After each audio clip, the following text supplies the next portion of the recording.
Now on CoastTV News. Land debate. There's such an impact on the biodiversity. A new development would add houses to Milton, but some locals worry about what that would mean. Library location secured. I think it's important to serve everybody. Where the new Rehoboth Beach Library will be built.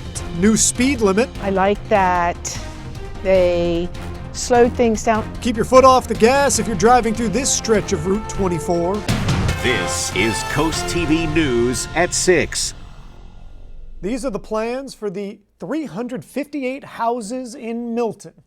Good evening, I'm Charlie Sakaitis. Welcome to our News at 6. Our top story tonight is a major mixed housing development called Carey Farm.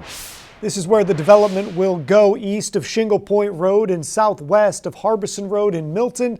CoastTV News reporter Emma Aiken is in our newsroom. Emma, the project is currently still in the review process. Charlie, at a meeting yesterday, state and local agencies talked infrastructure, public safety, and environmental considerations for Carey Farm.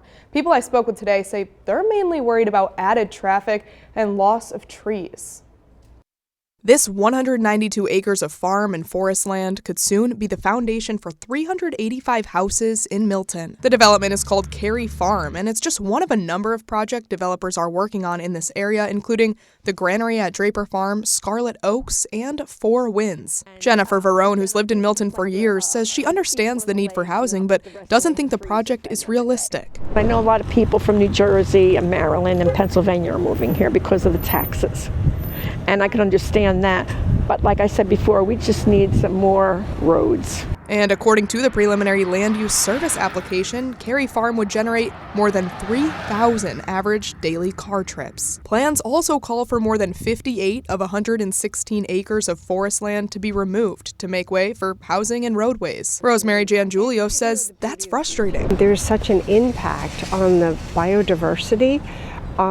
Just even on the amount of birds that we're seeing decrease constantly because they have nowhere to live. When we take down the trees and we take away the area where they live, they have nowhere to go.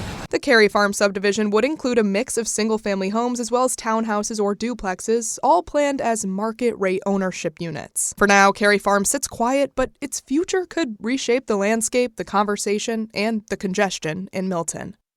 It is important to note that no affordable units are in the plan right now, though the Delaware State Housing Authority is encouraging the developer to change that. Carey Farm would also be annexed into the town of Milton, and as this project is under review, you can submit written comments until December 23rd. Charlie. And right beside Carey Farm is a promised development called Scarlet Oaks. That community was annexed into the town of Milton following a referendum in February 2024. That plan includes 163 homes on about 50 acres. This land you see on your screen is going to be the site of a future and second Rehoboth Beach Library location. Officials with the library say over 5 acres of land was purchased off Warrington Road, totaling at around $5 million. The Board of Trustees for this library says the resource was needed in the area because of the rapid growth west of Coastal Highway. It feels great. I grew up here, so I'm what they call native. So I've watched this growth, and I think it's important to serve everybody. So that's what we're trying to accomplish. Wheatley expects to know a final cost of construction once plans and designs are finalized early next year. Delayed again, that is what a construction project on York Road is facing. The goal of the project is to prevent flooding. The first delay came back in November, and if you look at your screen, you can see why this project is important. Today, the streets still had standing water and puddles from yesterday's rainfall, and then this chopper footage that you're going to see here in a second shows really how bad it can get. That footage was after Hurricane Aaron. Jane Vandell, who lives on Kimberly Road off York Road, cannot wait to see a little progress. I'm very happy that someone has taken initiative to get this thing paved with a special kind of paving to keep us from holding the water and not being a problem so much, because it's scary. CoastTV spoke with South Bethany Town Council officials who say weather caused these delays and now everything is on hold until spring. Let's take a live look into Lewis. Looks like a gorgeous night out there. Feels a little nippy as we check in with our first alert chief meteorologist, Paul Williams. Well, it might look nice, but believe me, that weather has a bit of an attitude underneath all that nice lookingness, so to speak. But we're at Salisbury right now with temperatures in the 30s right now. And look at what it feels like right now. That's really the tail of the tape. The wind chill factor, that's going to be a big deal for the next couple of days. And right now, as far as that's concerned. You see, Thursday morning, we'll wake up to it feeling like 25 degrees in Georgetown, Millsboro, and feel like 24, for example, in Milton. But here's where it really becomes interestingly uncomfortable. Look at the wind chill factor we expect on Friday. We'll drop down to 17 in Seaford, Georgetown, and Allendale. It's going to feel like 18 in the morning time when you wake up in Millsboro. And along the coast, we have proximity to the water, which is a tad warmer. Not a big deal, but just a tad. We're looking at it starting off at 20 to 21 degrees and going into Friday morning. But precipitation, not an issue just yet. We do still have the winds whispering around with the small craft advisory, 25-mile-per-hour wind gusts on that side of the peninsula and the other as well. So it's still blustery and the temperature is tanking. That combination is going to make for a cold situation, particularly for Friday when we anticipate the possibility of this. Yeah, we're talking the chance of snow for all of us in a moment. Thank you, Paul. Keeping an eye on that. New speed limit signs are now posted along Route 24, and that means drivers might want to ease off the gas a little bit. Coast TV News reporter Nicole Richter shows us why the change was made.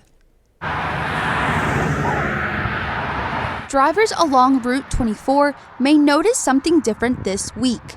New signs lowering the speed limit from 45 miles per hour to 35 miles per hour are now in effect. I like that they slowed things down. The new limit stretches from Lewis and Mumford Roads down to Delaware Avenue. DELDA approved the change after a traffic engineer study and a request from the Millsboro Police Department, who said the previous 45 to 50 miles per hour zones created safety issues. Debbie Jeffries says that she's glad to see the speed limit come down. I actually think it's good. Most people that I drive behind go about 40 anyway, so I think 35 is wonderful. So I think it's working perfectly. Other people we spoke with say the shift caught them off guard and questioned whether it was necessary or not, since a recently installed traffic light had already slowed drivers down. Something that they had to do because there was a lot of accidents, especially coming out of Plantation Lakes. And with all the new building going on, you need to have a lower speed limit. Officials say the goal is to reduce crashes and make the roadway safer for drivers and the people who live and work in the area. The town says that these new signs are now in effect. So if you're going down Route 24 and you see one of these new signs, that's your sign to slow down. In Millsboro, I'm Nicole Richter, Coast TV News. This brings us to our Coast TV poll. We want to know how you feel about the new speed limit on 24 in Millsboro. Let's take a look at the numbers. Changing as we look at them right now. Safer, that's 36%. Too slow, that's leading at 43%. Long overdue, that's 4%. And won't change a whole lot, that's at 17%. Now you can go to coasttv.com or use our mobile app right now and vote. You can also leave a comment. We'll show you updated results on Coast TV News at 11. It's early National Signing Day, and a couple local football stars inked their letter of intent to continue playing at the next level. DSN's Darren Wallace shares where some of your favorite local players are going to be next year. The Delmarva Sports Network from the Wawa Studios. Good evening, folks. Some local athletes made their commitments to play at the next level official today. Let's highlight a couple stars committing to play Division I football next year. Indian River's Darnell Stokes officially signed his NLI to play football at Syracuse next fall. The senior helped Indian River win a state title in 2024 and also was a major cog to this year's team that made the state title game once again this year at the 2A level. Stokes can't wait to get to upstate New York.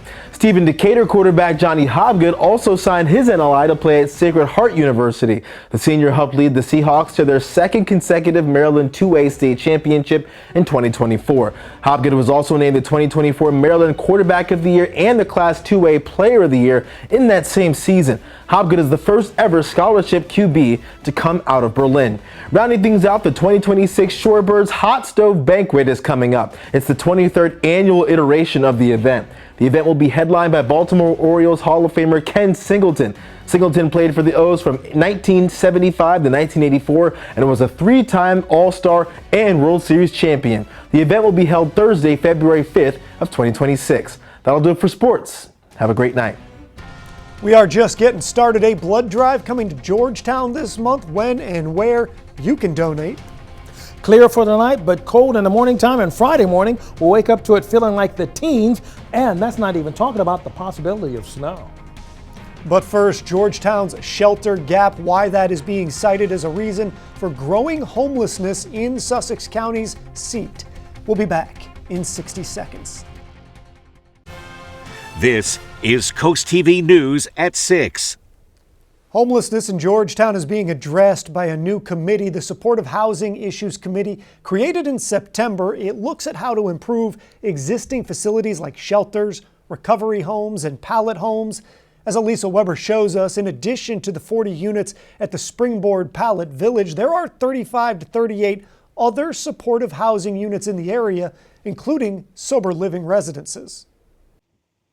Efforts are underway to make sure local homes and shelters can better support people experiencing homelessness in the Georgetown area. The Georgetown Supportive Housing Committee has 6 months to study the housing needs of the homeless population and report back to the town council. So trying to find ways to move people out of homelessness into permanent housing, and also focusing on what causes homelessness, what brings them to the area, and how they wind up here. Tuesday's meeting focused on creating an accreditation and certification process for local homes and shelters. One person in Georgetown says it motivated them to get involved. I just moved from Wilmington, where we have a lot of homeless, and I've been hearing all the issues with the homeless here, and I'm just trying to see what I can do to help. District 37 Representative Valerie Jones-Giltner noted that Sussex County currently has no family shelter and said this gap needs urgent attention. The meeting also addressed addiction issues and 911 calls connected to supportive housing facilities. The committee is asking several organizations to present at the next meeting about the services they provide, which include Love Inc., the Recovery Hub, and First State Community Action Agency. For Coast TV News, I'm Elisa Weber.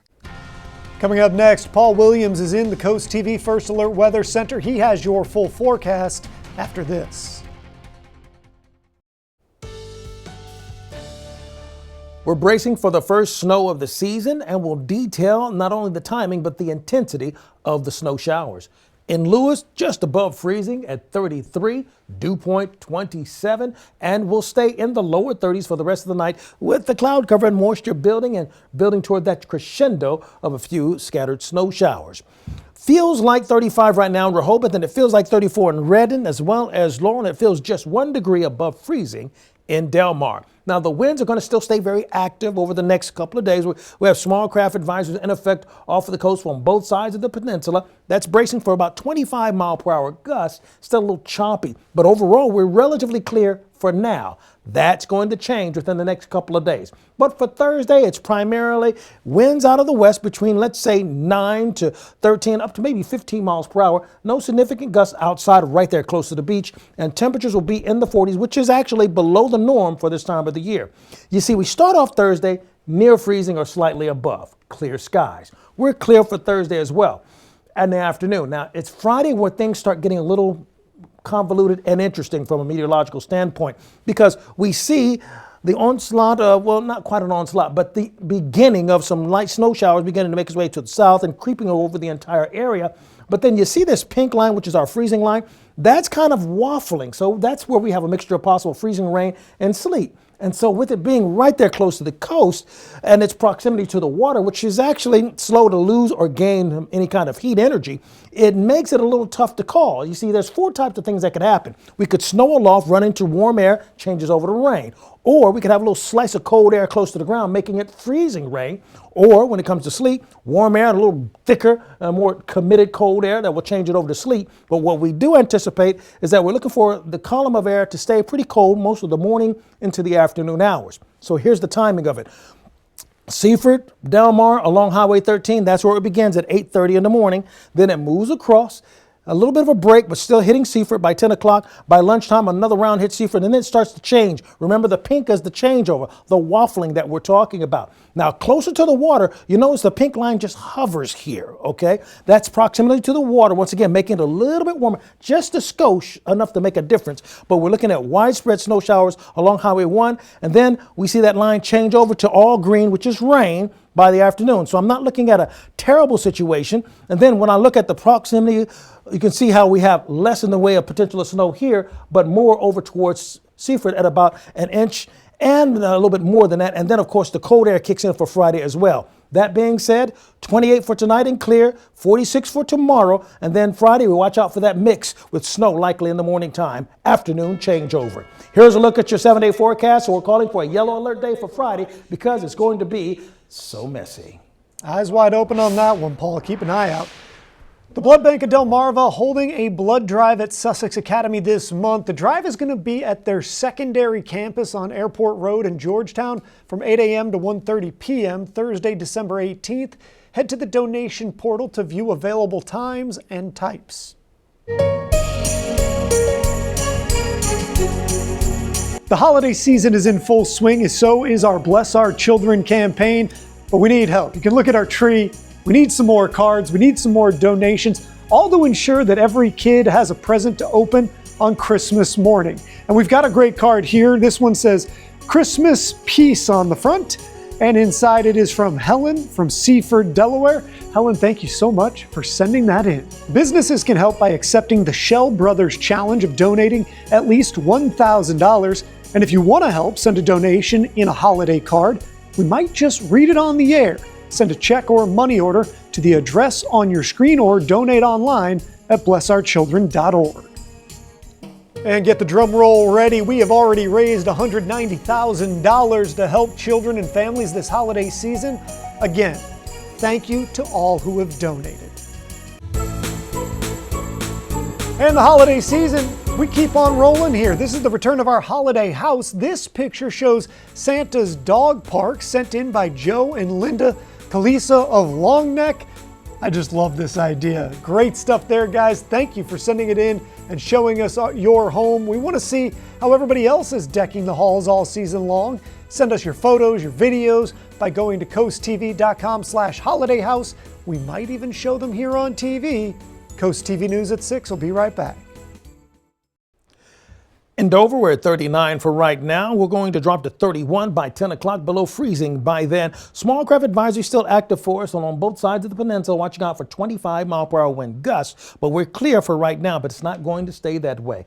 Christina Clearwater of Lewis, you're our umbrella giveaway winner, courtesy of Paul Davis Restoration, Home Remodeling.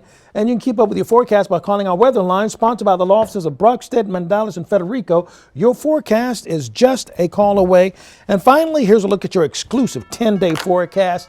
And we're calling for a yellow alert day on Friday, Charlie, because we're looking for a decent chance of a half inch to about a full inch of rain. Now, the closer you are to the water, the more likelihood you like to get a flurry or two. But if you're over towards let's say Seaford in that area, that's where we're looking at a decent 1 inch of snow up until about 2:30 in the afternoon, and then we'll change over to rain and maybe it'll get out of the way. So you might want to take a picture quickly. So you're definitely going to want to pay attention to what's going on. Be aware. In the morning time specifically, because that's when the commute's going to be really messy. Yeah, so keep an eye out, everybody. We want you all to get where you're going safely. Thank you, Paul. Sure. And thank you for joining us for Coast TV News at 6. For more news, more local weather, download our Coast TV News app. The NBC Nightly News, that's coming up next, and we'll see you later tonight for Coast TV News at 11. Have a great evening.